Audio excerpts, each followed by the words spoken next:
If I'm swearing on my children and my kids' life, I'm not lying to you. I'm with you, Amy. I swear on this, I don't do this. This is why this never leaves my body. The last minute deals. Everybody wants to make a deal. Deal or no deal? We'll see. I'm not worried about Amy. She's still playing with crayons and glue sticks. Amy blows with the wind, okay? I know Amy's game. It's been the same since the beginning. But Amy's not, Mensa quality thinking over here, which is exactly why if I can keep her safe, I will. What the heck is Deal or No Deal Island? Well, it is the classic Deal or No Deal game mixed with Survivor. That's the way I'm describing it. There are 13 players living at a resort referred to as the Banker's Island who are eliminating each other one at a time until only one of them faces the mysterious banker at the end to compete for literally millions and millions of dollars. This is the first season of the show, and Boston Rob is the only player here who has been on any other show like this. And funny enough, it is filmed in Panama, where he played Survivor All-Stars and fell in love with his wife, Amber. But with that, let's meet Rob, who hasn't played any game like this since 2019 with Winners at War. I'm Rob Mariano. You guys know me as Boston Rob. I did 6 seasons of Survivor. This is a completely new experience. We have no idea what's gonna happen. What's your name? Aaron. Rob. Nice to meet you. I have to be honest, I do recognize you. Oh yeah. I want to control the game. I haven't figured it out yet, but I will. I'm more in finance now. Okay. I'm not an outdoors guy. Well, you're not outdoors guy. Yeah. I'm not so much a numbers guy. Maybe we figure out a way to help each other. Yeah, I was gonna say. Number 1 and 2. I would be down.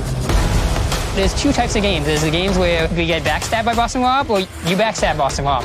They say keep your friends close and keep your enemies closer. I'm not sure which one he is, but we're keeping them close either way. Was Aaron picked to be in Boston Rob's vehicle so they would have one-on-one time before the game began? All 13 players then meet the host, Joe, who is not Howie Mandel from the original Deal or No Deal, but Joe is great and seems to be a natural for the role. We then see a helicopter toss a bunch of cases into the jungle where the players have to rush out and grab them from a pit of mud. Whoever has the highest case has immunity from elimination, and the 2 lowest cases are up for elimination, with the person who has the highest case deciding who gets to be up against the banker for elimination. Rob gets the $600,000 case, easily making sure he isn't at the bottom.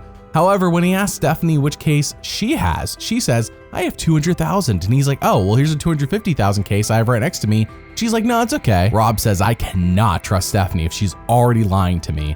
All in all, Dawson and Aaron, yes, Rob's Aaron, are up for elimination. And since Kim has the highest case, she gets to pick who. At the resort, everyone then shares with each other a little background on themselves. Rob says, I hate this part of the game, but I am watching and listening nonetheless.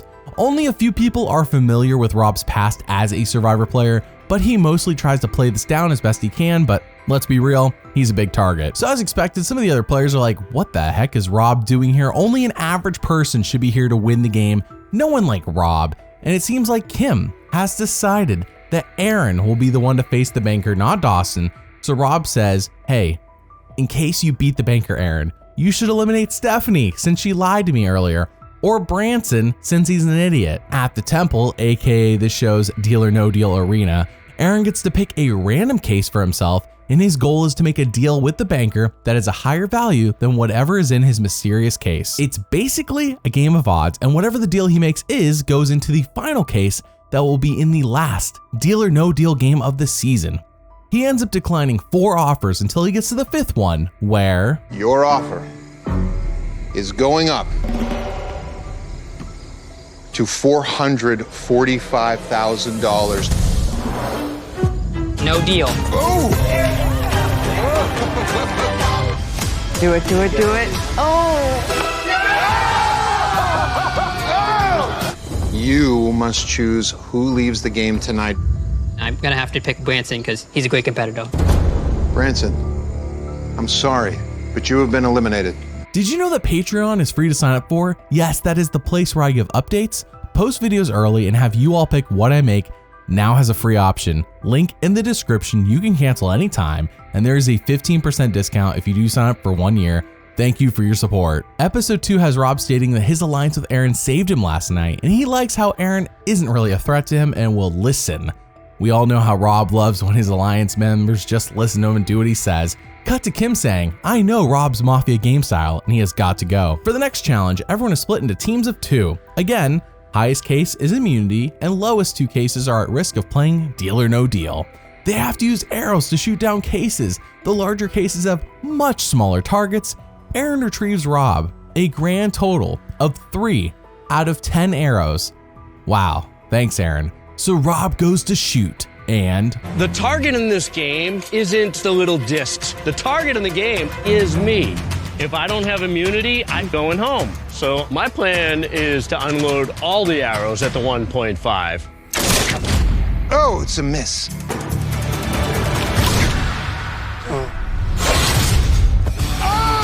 Let's go! Boston Robin Hood with his last arrow. Damn it. Wow. Hits the 1.5 million and takes control of this game. Yes. just like that, Boston Robin Hood has immunity. The host Joe seems to have a Jeff Probst-like crush on Rob, by the way. You'll see him fist bump him quite often and high five him and congratulate him in a very excited way that I don't see anyone else really getting from Joe. Anyways, Kim and Alyssa are the bottom two, with Alyssa using her attractive charms on Aaron to extract information. And Rob says, Aaron, please, I don't care how attractive the lady. Don't go telling anyone we're not aligned with all of our crucial information, which is what Aaron's doing. And I'm gonna be real with you here. Aaron is getting attention from this very attractive lady. Do you think that happens very often to him? He also has Survivor superstar Rob all over him. I mean, Aaron's probably getting the most attention in his entire life. At the temple, Rob and Aaron pick Kim to play Deal or No Deal. And Your opening offer, $225,000. I've got to take the deal.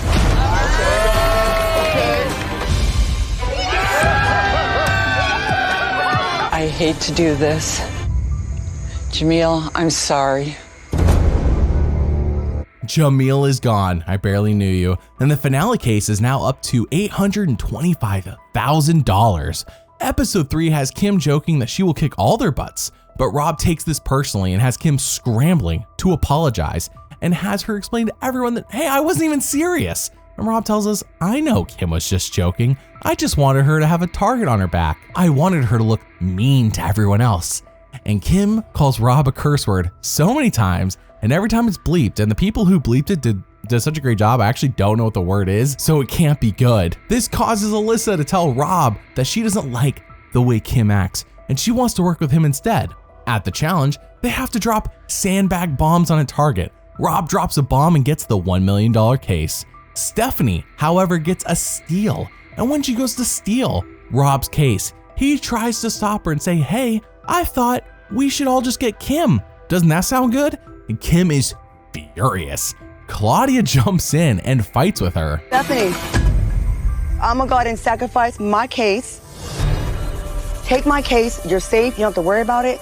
I'll sacrifice my So I won't be safe taking this though, is what you're trying to tell me. She's telling you that if she beats the banker, she will not take you out. When I beat the banker. When she beats the banker, she will not take you out. See, this is the way it works. In any good army, you have a general and you have soldiers. If the soldiers do a good job, the general doesn't have to do that much. Kim, Claudia, you are now in the bottom two. Rob, you still hold the $1 million case and are still in the lead. I still got it. What can I say? How? How is Rob still pulling off these shenanigans? He did it on Survivor, he did it on The Amazing Race, and now he's doing it on Deal or No Deal Island. Back at camp, Rob says, I would have never have done that for Claudia. And Aaron, without a hint of sarcasm or irony, tells Rob that, hey, you should have been on the Heroes Tribe on Survivor Season 20. Yeah, Aaron, sure. So at the temple, Claudia faces the banker and... I got my chance to play Deal or No Deal. I want to increase the pot. This is a good offer, so I'm gonna have to take the deal. Oh no! Oh my God! Claudia is gone. She sacrificed herself to save Rob. What a fool. We then see Rob concerned that Alyssa might be becoming Aaron's number one since he spends a lot of time with her and calls her a princess. Well, it's because she played a princess at a theme park, but still. We then see everyone split into two teams. One team tries to bluff the guessing team into picking the wrong cases, and whichever team gets the most money gets immunity. No joke, Rob reads Jordan, Miranda, and Amy like a book. They win the first 3 cases, solely on Boston Rob knowing the other team's tells. He is a poker player after all outside of these shows. Alyssa does fool Nick, so they're 3 for 4. But the final round with the highest value cases comes down to Aaron versus Rob, and Obviously, if you guys get the next one, you'll win, and if not, we'll win, right? Yeah. But the problem is, if you guys win, Amy will get me. All right, Aaron, it's time to open your cases. I have a dead read on him. When he opens the case and he kind of gives like a little, I don't like that, dead giveaway that he likes it. I'm going with this one. Rob, you have been bluffed. Aaron gets to keep the 1 point. Bluffing Rob and tricking him in the last second was one of the most satisfying moments. I was through the roof. I was ecstatic. I knew that it meant that my team was safe, and I was happy as can be. Aaron tricked Rob. Rob started strong and flopped at the end, and it looks like the other team will make Rob face the banker. So at the temple, Amy chooses Rob, thinking for sure he's gonna make a bad deal and be gone tonight, like Claudia. So Banker's opening offer is $49,000. I gotta take the deal. All right.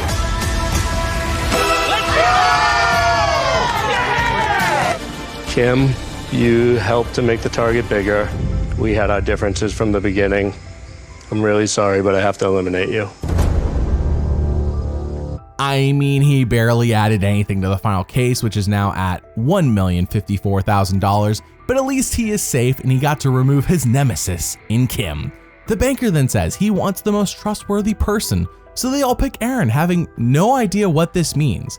As it turns out, at the next challenge, we see Aaron basically be held captive by the banker. I mean, he's locked up. There are a bunch of mystery cases out in the forest, and only Aaron knows the value of each case. He has to trick 2 people to get himself free. So when Rob grabs a case and talks to Aaron, What number you got? Never mind that. Where's a good case? The only person I can get immunity is me, and even then, it depends on what cases people get. And there's cases that'll keep me safe and no one else safe. And if they don't get those cases, then I'm done. So you need to have the right cases for you to get immunity. Correct. That's the honest truth. Everyone And then else, who are you else putting in the bottom? Alyssa and Miranda. I don't trust Miranda. I'm thinking, should I go in the bottom against Alyssa? But if it's you next to Alyssa, I'm putting you up. Alyssa and Miranda. Yeah. So convince Miranda to get Stephanie. That's the only reason I put her up, is I thought she'd get rid of Stephanie.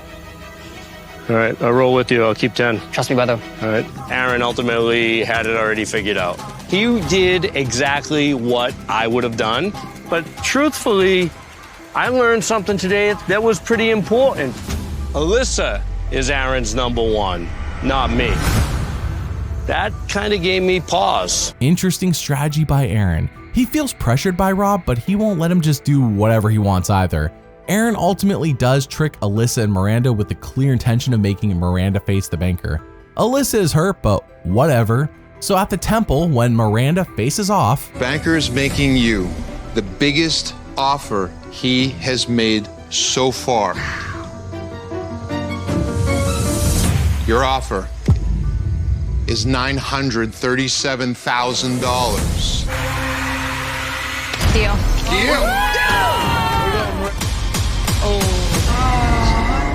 $1.5 million was in the case. I am so sorry. You made a bad deal. yep, bad deal. Rob and Aaron actually wanted Miranda to knock out Stephanie, but this works too. At least the final case is now up to $1,991,000, which is insane seeing that we are now entering episode 6 out of 12. How high is this case gonna go? Stephanie, Rob's other nemesis who wants him out, is on a team with him for the challenge, which requires them reaching into a snake box to grab extenders to make their pole long enough to blow up some big cases. Rob pulls an Indiana Jones when he wonders, why did it have to be snakes? I don't like snakes. But thanks to Rob's gutsy, aggressive gameplay, him and Stephanie do win immunity, and Amy is on the bottom. But she has a banker's bonus case, which she hopes is a reverse Uno on Rob's immunity so she can get him out. It isn't though, it is not that. In fact, it is something not as fun as that, as Amy makes a deal for $855,000, and the banker's bonus case simply says, there is no elimination tonight. Episode 7 sees Alyssa lying to Rob, making up blatant lies to try to get Rob to distrust Aaron, But Rob says Alyssa's being way too obvious. I know what she's doing, I'm not an idiot. At the challenge, Rob and Nick team up to get the highest value cases and... Ooh, that's the lowest case so far. One, two, three.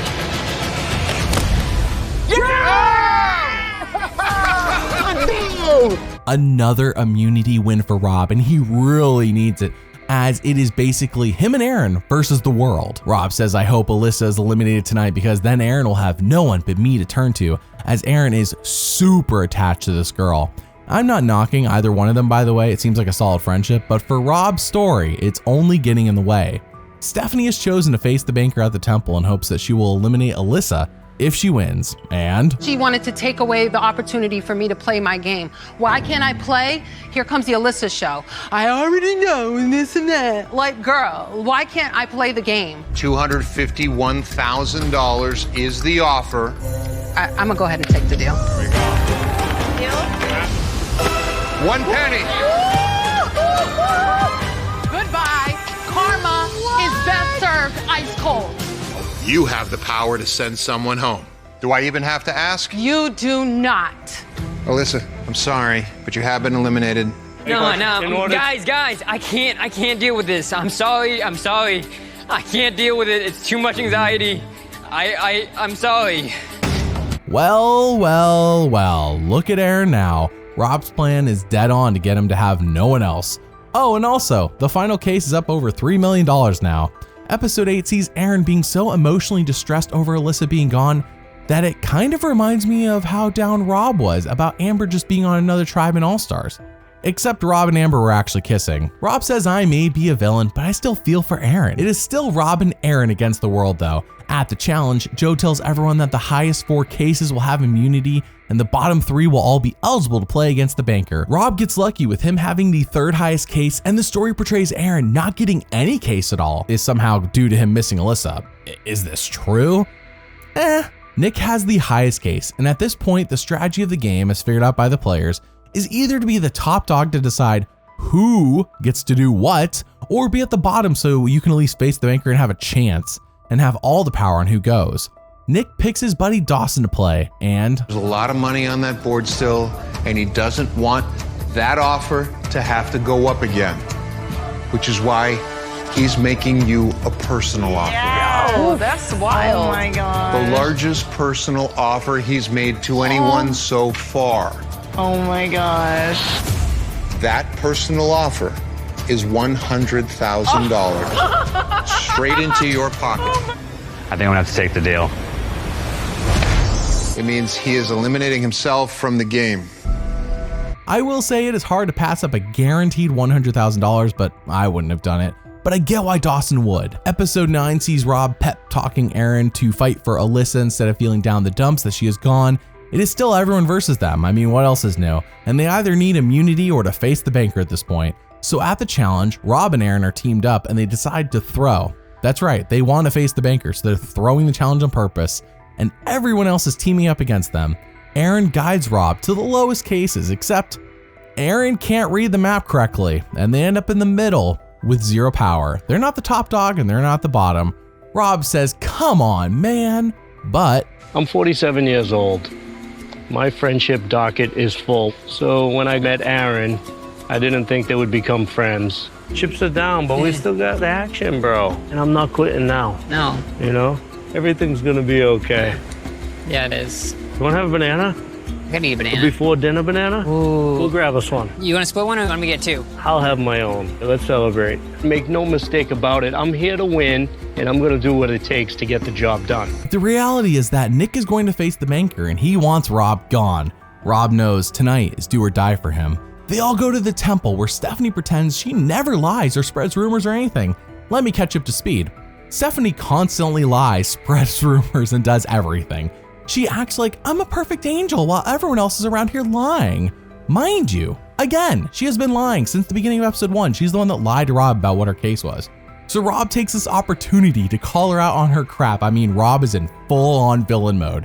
She says, Rob, I would never target you. And he says, oh, bull crap, Stephanie. She is lying hardcore. Rob says, I will be sure that Stephanie does not win this game. So Nick faces the banker and Your offer is $4,417,000. Oh my goodness. I've always wanted to say this. Deal. Wow. Oh my God. bad deal. Rob got lucky and the final case is now up to a whopping $8,908,000. Holy cow, that is wild. Stephanie then lies to Aaron and says, hey, Rob is planning on eliminating you as soon as possible. As I stated, she is completely making this up, but Aaron believes it. They then go to the challenge where Joe says, plot twist, no one is getting immunity today. Instead, you will all pick a case and vote for who you want to face the banker. The lower the case you pick, the more power you have to vote. Stephanie makes Rob go first and he says, she made a big mistake. Rob picks the lowest value case with the most votes and lays them all on Aaron. However, Aaron screws up and doesn't take the next lowest case. He's like, I don't want Rob telling me how to play this game. But like Rob's like, just take the next lowest case and we can have the most votes combined. Aaron's just like being defiant like a teenager for no reason. So the votes are revealed for who will have the power and 7 votes. 7 on the nose. Rob and Aaron, you both received the same amount of votes. Now, the player who retrieved the highest value case will pick who faces the banker tonight. I'm gonna have Aaron play the banker tonight. Interesting. Amy says, I'm going to make Aaron face the banker so that he will eliminate Rob, which sounds ludicrous until Aaron says, to win this game, you have to eliminate a friend. No, you don't, Aaron. No, you don't. But Rob sees Amy's plan to put Aaron up to eliminate him as dumb and says, this woman has nothing going on upstairs in her head. So Aaron faces the banker and the new offer is $1,199,000. Deal. Whoa! Oh no! Aaron, I hate that I have to say this, but you made a bad deal. I hate that I lost my buddy. It's tough because Aaron has always been a good ally to me, but more importantly, he's become a good friend. And I promise I'm gonna do everything I can in this game to make sure I am standing at the end so that it's not all in vain. well, that backfired hard. Rob says, I miss my buddy Aaron, but it is the final four and things are about to heat up fast. Everyone starts speculating about who the banker will be, but no one guesses right. I mean, not that they show. But then Amy again tries lying to Rob. If I'm swearing on my children and my kids' life, I'm not lying to you. I'm with you, Amy. I swear on this, I don't do this. This is why this never leaves my body. The last minute deals. Everybody wants to make a deal. Deal or no deal? We'll see. I'm not worried about Amy. She's still playing with crayons and glue sticks. Amy blows with the wind, okay? I know Amy's game. It's been the same since the beginning. But Amy's not, Mensa quality thinking over here, which is exactly why if I can keep her safe, I will. Rob is so over Amy and Stephanie, it isn't even funny. For the Final Four challenge, 2 players will be eliminated. That's right, this is a double whammy. They have to complete a puzzle, go into the maze, retrieve a key, unlock a case, and run back. Whoever gets back last is out, and whoever has the lowest case is out as well. So as they all work on the puzzle, Amy, the first one to crack the code. The fact that I'm out here still after 22 years should tell you that I'm determined. I want to go to the end. That's what I'm focused on. So I'm going to do whatever it takes to get myself to the end. There's been a rule breach. Rob, one of the rules was you were not allowed to look at another player's completed table, and you clearly looked at another player's table. So what's going to happen is you will now enter the maze last with a time penalty. The penalty will be the same time as between Amy being released and the next player to go into the maze. Got it. I don't like it, but I get it. on Survivor and The Amazing Race, that would have been totally fine. In fact, basically encouraged. It's on you if you don't cover up your puzzle or destroy it or something so other people don't cheat off you. So I get where Rob is coming from, but dang, he screwed up so bad getting that penalty as he can't leave until 3 minutes after the last person. When he does finally get in the maze, he takes off like a rocket and is hot on Amy's heels. She even tries lying to him and says, oh, Rob, there's no more cases. You might as well turn around and just leave the maze. And he's like, Shut up, Amy, stop lying to me all the time. So as him and Amy race back to not be in last place. Rob, I'm sorry to say, but you're the last one to arrive. Well, Rob, you have to leave the competition immediately. It's been an absolute pleasure. Thank you so much. This one's gonna sting for a while. It really is. No other contestant took me out, but it almost feels worse that I did it to myself when I was so close. Even though it didn't end the way I wanted it to. I tried my hardest and I can hang my head high. Wow, Rob finished in 4th, and all because of a penalty. With no penalty, he easily makes top 3, and who knows if he even has the lowest case or not. I think Rob is destined to be asked back for an All-Stars edition of the show, if they ever do one. I mean, the show is renewed for season 2, so it's still going. However, we have come so far. I will run through what happens to the final 3 and tell you who wins. If you don't want that, now's your chance to exit out. So here we go. As it turns out, Stephanie has the lowest case of the final 3 and is eliminated. On the final challenge, Jordan beats Amy. Who is Jordan? Exactly, this is the first time I said her name in the entire video. She floated in the middle all season and caused no drama. As it turns out, Howie Mandel, the original host, is the banker, making the lore of this show quite confusing because they do acknowledge that Deal or No Deal happened. It's like a whole thing. So anyways, the final case is $13,857,000. In fact, if you look at the board, it's loaded with massive cases. I mean, this show is willing to give out the largest prize. They're making it easy, in my opinion. Now, Jordan does knock out a lot of those big cases, and she ends up making a deal to win $1.2 million, and that is a good deal because her case was only 1,000. So staying with her case would have been a bad move. So what do you think? Did Boston Rob make this season for you? How will he perform on the Traitors Season 3? I hope that doesn't age this video too bad. Let me know down in the comments below. Thanks for watching, and doubly thanks for liking and subscribing. I'll see you all next time.